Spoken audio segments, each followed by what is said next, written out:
Hello and welcome back to a Kooky corner of YouTube, and we are continuing with our little stitchy owl, and this is where we are at the moment. We've completed his tummy and his wings, and last night I sat and did the running stitch in the background, so I'm just taking it from the edge of the painted circle and then just taking a running stitch towards my owl. So hopefully you can see that, and that's just simply with some darker thread.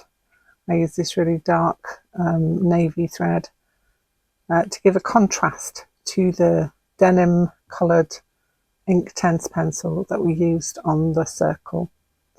So now the next thing I'm going to do is to tackle his face and his eyes in particular. So his eyes are going to be the next thing that I do. So let's look at our original here. And what I have done in this one, I have satin stitched the center part, and then where that little highlight is, I've added a bead in. So that's what I'm going to do. I'm going to continue with that. With the two, like the orange and yellow rings that I've got here, I combined them together with a variegated thread and went over both of those in kind of like a rough satin stitch.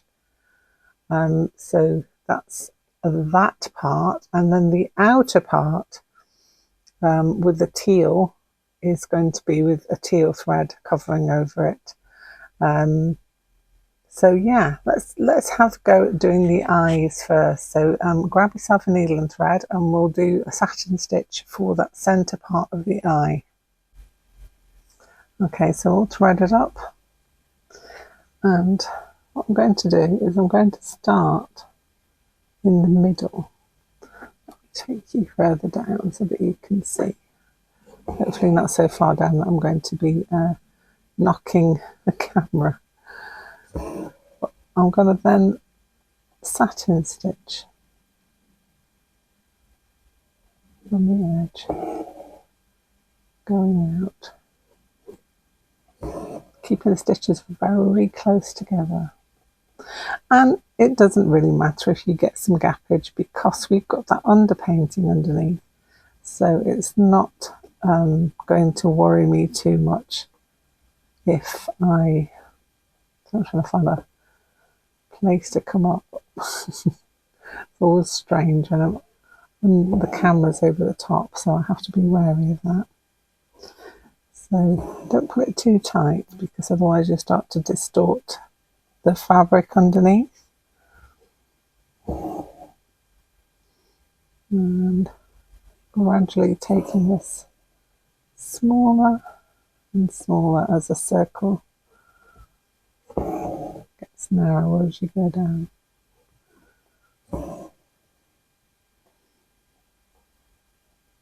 Take it on the inside of that, bring it in, take it out.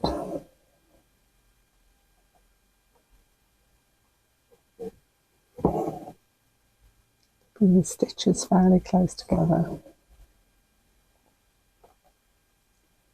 And this is something that you're going to do on both of the eyes. So on both of the eyes you're going to do this satin stitch just on that inner circle. Don't worry about leaving a gap for the highlight, so we're going to sort that out with a little bead. Or if you don't have beads, you could do it with a piece of white thread, just to give that highlight back into the eye. So now that I've got to the bottom of there, I'm going to take my needle back up to the center and do the same again and fill in that top bit there.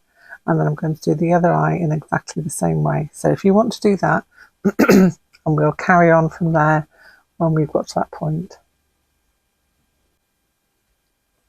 Okay, so the inner part of the eye has been completed, and now I've loaded up my needle with 2 strands of a variegated cotton to do that center 2 bits there. And I said I'm going to use a variegated cotton that has yellow and orange in it, and also a little bit green, just because I fancied it. So I'm coming up at the edge of where the pink is. Let me take you down a little further. And I'm just going to the outer edge there. And I'm going to do that all the way around. So it's coming up near the pink, going back to the edge. Try not to pull your thread off. Get a little knot, just make sure you release it. Again, because we've got the underpainting underneath, I'm not too worried about having gaps as such. You could always do this with 3 strands if you want it to be a thicker thread. But I'm finding that 2 strands is fine for the moment. I'm just starting.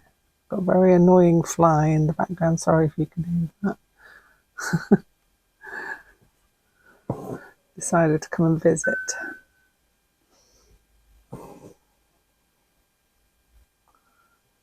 This yellow is just starting to come in now on this variegation, and I quite like that. It adds a bit of dimension to the eye area, a bit of interest, without you having to change threads to get it. If you wanted to, you could do this in a solid yellow or an orange or whatever you've got really. But I'm going to continue around with this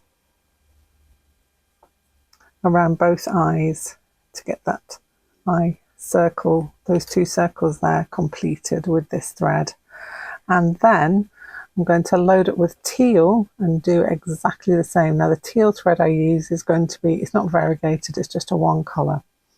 So I'm going to do that. So this is what you could do next. You could do the 2 out around the pink, or whichever colour that you've done, around the centre of the eye, and then again around that with a different colour. So I will be back when that's completed, so you can go off and do that and then come back to me and we'll have a look at the next part.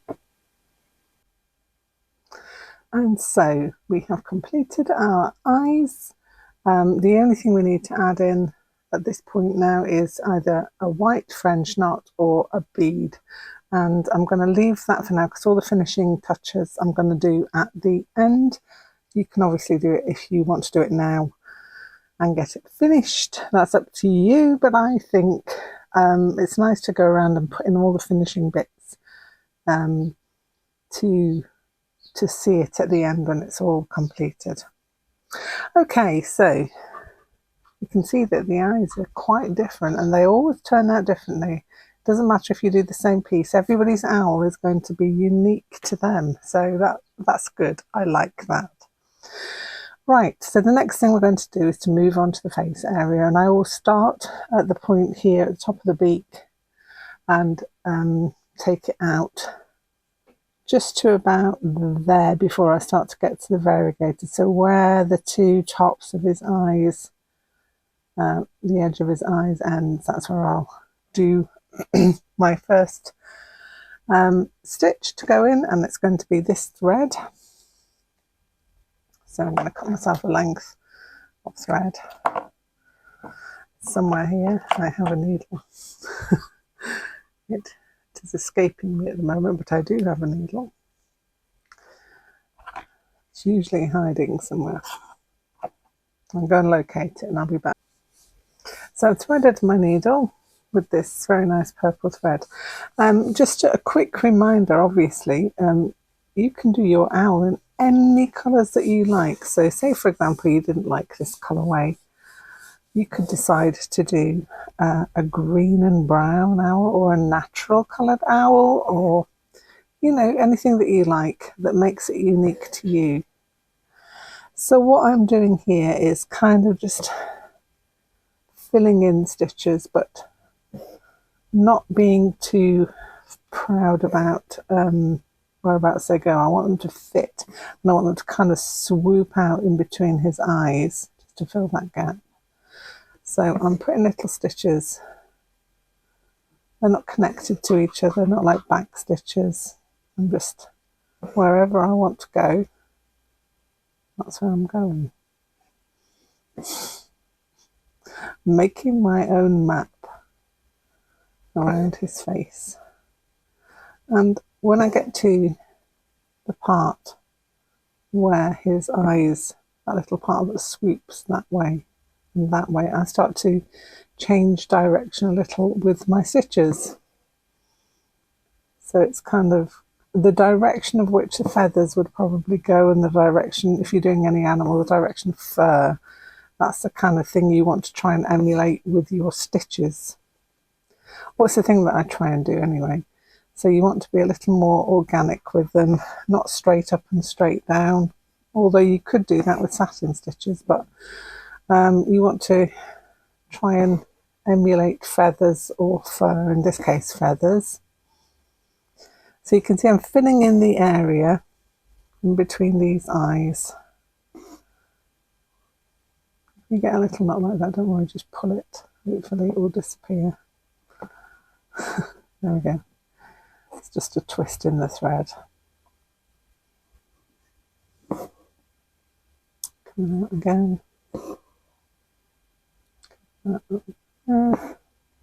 And you can take this as far as you like into the top of his head.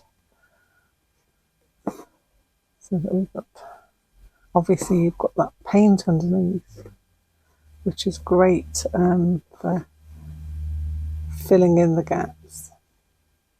And which is why we do it really. It's kind of a handy little thing to do. And it also, if you planned out some colours, it could give you a guide as to what colours you want to do. Like it's giving me a guide as to what I want to do in mine. So hopefully you can see that when we get close up. And I'm coming to the end of this one now. When you get to that point, what you need to do is to get to there, and then I'm going to fasten this off, and then I'm going to get my variegated thread to continue with around this part and this part. I'm going to leave what we call the ears, or the little tufts on top of his head. I'm going to leave those out of this equation so that I can fill those in with a darker colour. So I'm going to go and fasten this off, and then I'm going to rethread. So for the stitches around his face, I've got this variegated thread here. Just going to take some off. Nice length of thread. Snip it. And I think I'm going to do it, I'm thinking I'm going to do it in 3 strands just to make it a little thicker. So I think I've got 2 strands there. Kind of separate them out.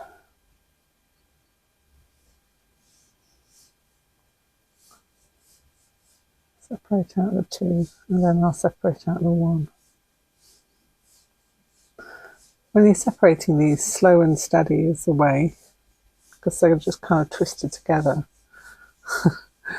And sometimes you can get into a little bit of a tangle, but if you just straighten everything out, continue, usually that works a treat. So I just need another 1 off of this 6th strand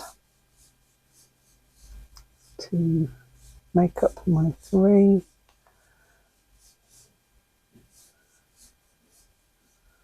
Sometimes it's easier just to hold that bit down when you pull it off. But, okay, so that's for another run. We'll thread this together.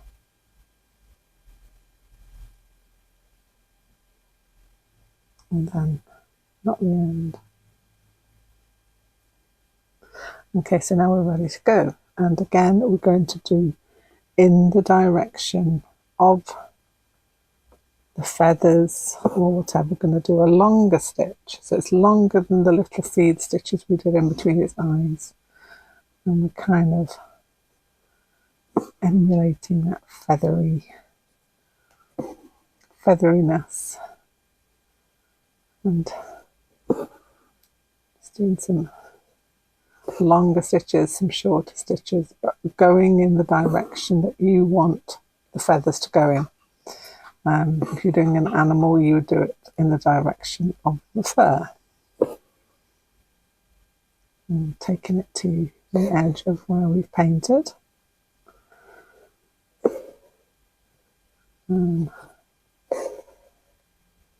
going to keep going with this, just adding those stitches in. Hope you can see what I'm doing here.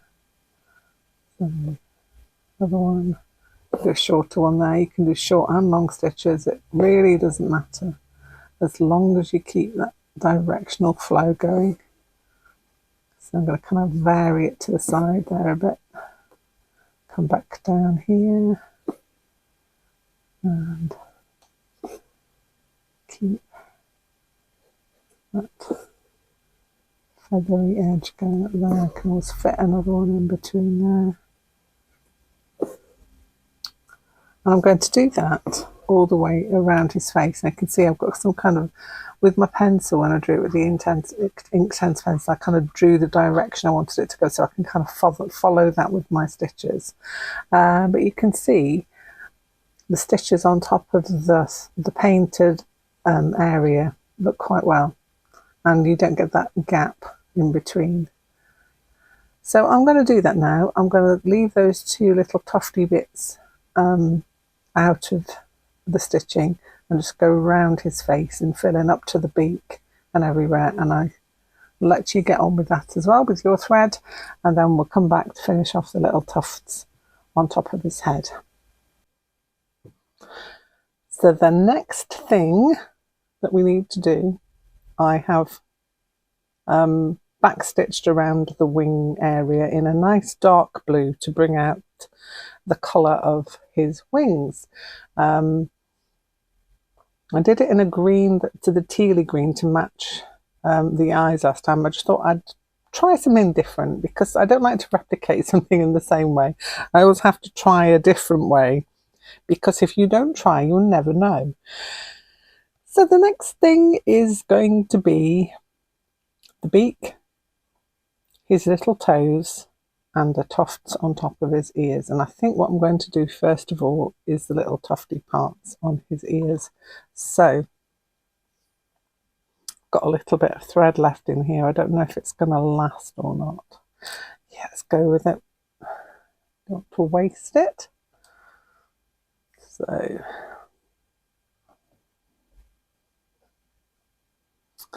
and I'm going to do some satin stitch on his ears because I just want them to kind of go in one direction. I say ears, I don't know if they are ears. I think they're like little tufts. But reminiscent of an ear. Any owl experts out there, let me know about these little tufty ear things.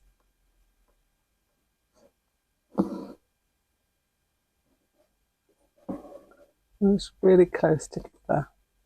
Again, because we've got the underpainting, it doesn't matter so much if we have a little bit of a gap. It's all good. Hope you're enjoying this owl. He and his mates always crop up in my artwork some way or other. I have a real love of owls in a big way. I love birds in general. Ravens, owls, crows, blackbirds, and of course magpies. Who could forget a magpie? Okay, I think we just had just enough to finish that one off. Maybe another little one there. That'll just get me to the end of the thread. Okay, so we've got his tuft, ear, stroke, whatever it is, finished there. I'm going to do the same on that side, and using like a satiny stitch, I'm going to do the toes. Now that's like that, so I'm just going to take each toe separately with a goldy coloured thread and just roughly satin stitch those in. It's not a very smooth satin stitch, it's kind of just a makeshift undo. So I'm going to do that, and then what else have we got left to do? The beak.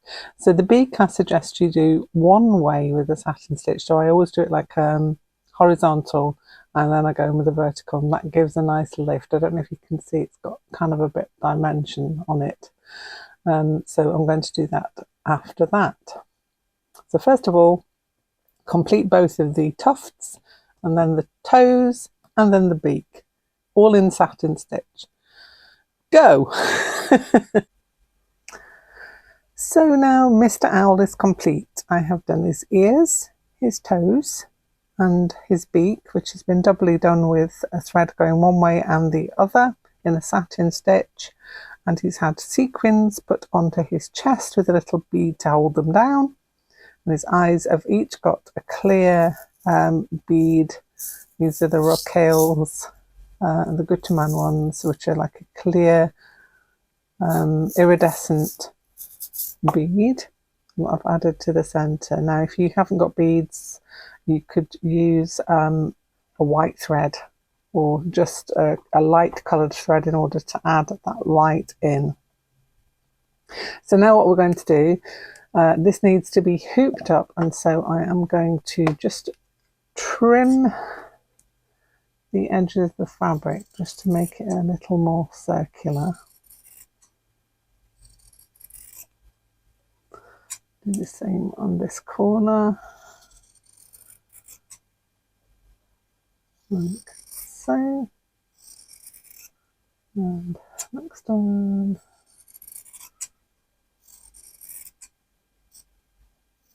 there we go, and last one.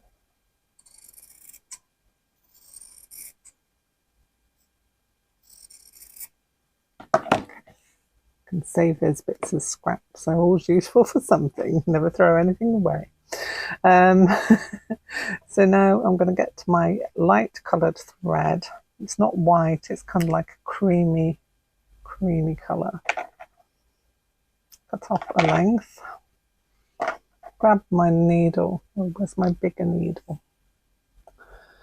Shall locate that somewhere on this desk of dreams. Okay, needle's threaded. I've turned over my hoop, and I'm just going to run a running thread around the edge of this fabric. And this is so that we can gather it in order to put a backing on it. Now the backing I usually make is a felt backing, and it kind of helps to contain all the threads and just to give it a neat finish.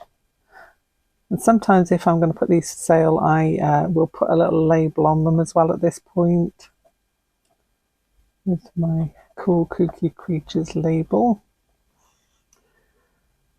or it can be put on retrospectively afterwards. Sometimes I forget, so or sometimes I don't want to sell it for a while, and then I feel it would go nicely in the shop. So it gets a retrospective label on it.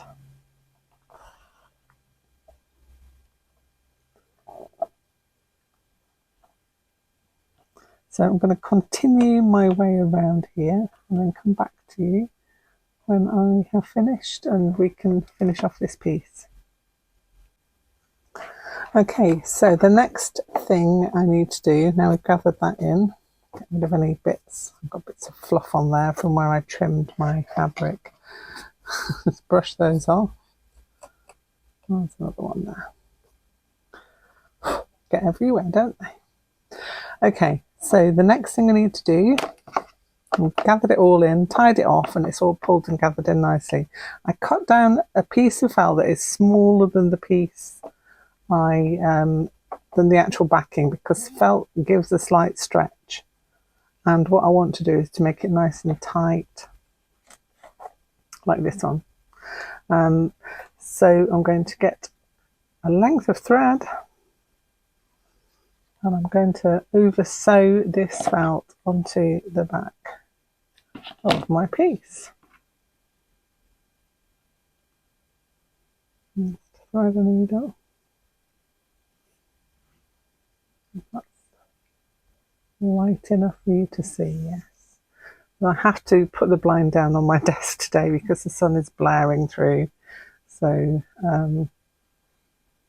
we don't get any natural sunlight coming through, but it will be way too bright. Okay, starting there, taking my thread through, and I'm going to position it back there. I'm going to over sew this to the back of my hoop. Now, at some points it will look like it's not going to fit. Do not worry, do not fear, it will. It will go. It's just because it needs to be nice and tight on the back. So it's just an over sewing, not of everything on my desk, over sewing of this piece of felt now just to the back. So I'm just going to go all the way around, over sewing this to the back of my piece, and that will be completed. I'll come back in a moment when I finish that. Well, that is our little owl complete. He's got his felt backing on to hide all the stitches, and he's ready to hang. You can hang by this little piece at the top there. If you didn't want to hang it, you could obviously take it out of the hoop and use it as part of a journal cover or something else that you want to use it for, or you can make it into a card. However you want to use it, you've now got a beautiful little owl ready and waiting to hoot at whoever has him as a gift, or if you want to keep him for yourself. You know, that's always a good thing. So that's it. This is the end of the tutorial for this particular thing. If you've enjoyed it, please show me your thumbs and give me a thumbs up. And if you are interested in looking at other tutorials in the same manner, I do a lot of stitching, I do artwork, I'm a mixed media artist, but I work a lot in textiles. So if you're interested in that, don't forget to subscribe. Subscriptions will give you the chance of clicking that bell, and then you'll get all the notifications from when I do an upload. Have a lovely rest of your day, and I will see you very soon with something else. Bye for now.